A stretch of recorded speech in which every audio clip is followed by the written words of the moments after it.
use and redacted. Foolish, I know, but I'm about to die. I'm Jake. I'm Tom. And we are VIMTV, Velocities in Music, the best kept secret in music reviews. Guys, today we're going to review Dirty Projectors, Swing Lo Magellan. It's a new album from Dirty Projectors. This is a cool band. If you're into indie rock, these guys are like the Ivy League kind of rock stars of indie rock, right? They do crazy stuff. And you know, a couple years ago in 2010, we reviewed BTA Orca, their album that they came out with then, and I think we liked it. It took you a while to get into it. I really did not like it at first. I ended up actually liking it a lot in the end. But you know, it's kind of hard music to get into if you've never listened to it before, because the vocals are spastic. They're all over the place. There's a lot of crazy instrumentation there, and a lot of big dynamic shifts throughout. So if you're not accustomed to that sort of just constant barrage on your mental music skull, you know, it's gonna come off a little jarring at times. Definitely. That's something that Tom and I, though, we get a big kick out of when we can describe music as jarring. Yeah.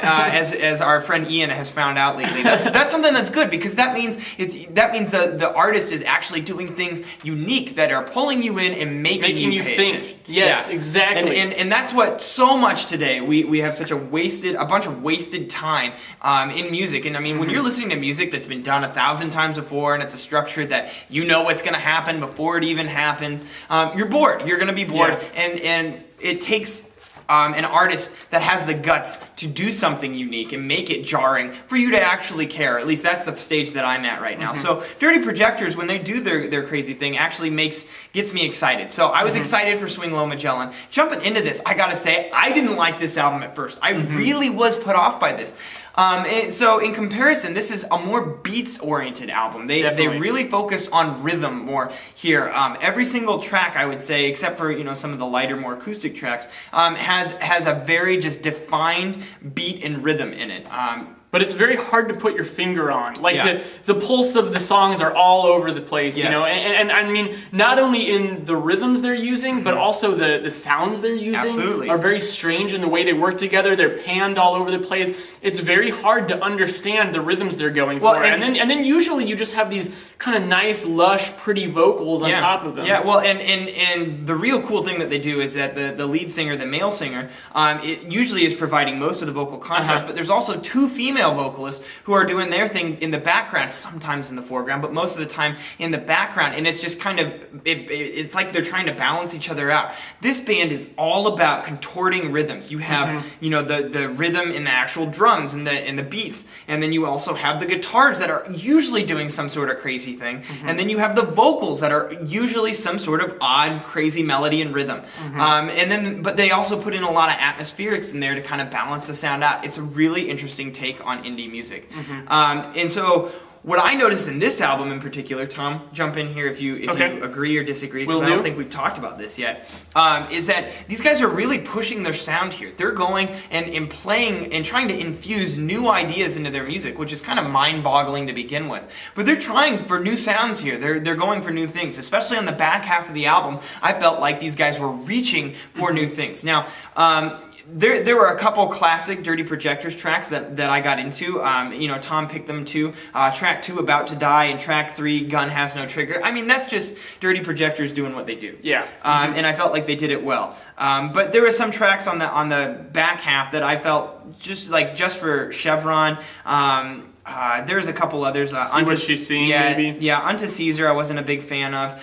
The closer, Irresponsible Tune, was one of those softer tracks. I didn't feel like really wrapped up the album in a good way, because I was still waiting for it to have some sort of definition. So I felt like kind of all my favorites were the very early tracks of the album. Yeah. And I enjoyed the back half, but just not as much. Yeah, this album it's slightly amorphous. I mean, first off, because everything is so crazy, it's all about that really stark contrast that as you said, it just kind of jars you. But really, even beyond that, if you just look at the styles of songwriting, I feel like the order of it, the whole concept and cohesion behind the album doesn't make a whole lot of sense, which isn't exactly what they were going for, but I think it would have helped me, and I actually think it's something that their previous album had a little bit better of. Absolutely.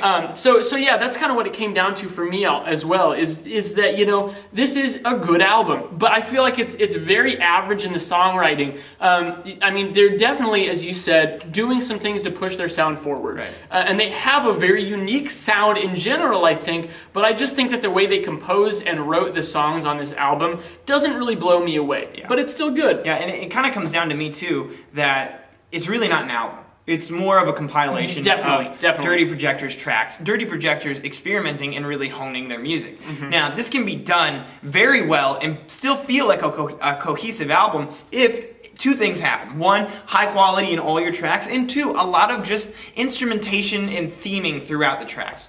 None of that is really occurring here. You're not getting theming, you're not getting a lot of high quality throughout all the tracks. You're gonna have favorites here, and you're gonna have tracks that you might not like as much. I'm betting.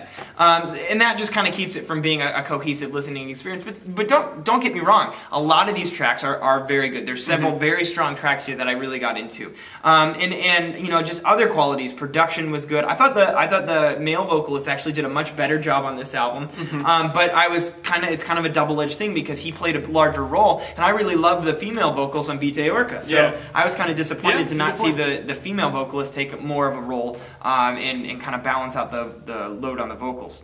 Overall, I like this album. I'm going 74. I'm going 76. Where are you guys at? Do you guys are you missing old Dirty Projectors album sounds, or are you digging this Swing Lo Magellan style? Let us know at www.velocitiesandmusic.com or youtube.com/velocitiesandmusic. Please follow us on Twitter, like us on Facebook, and give us some requests. Give us some music that you're listening to right now, whether it's 2012 stuff or stuff that was made 80 years ago, because we like all music. That's kind of our MO.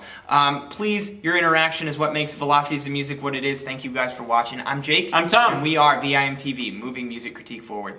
Spreads clear.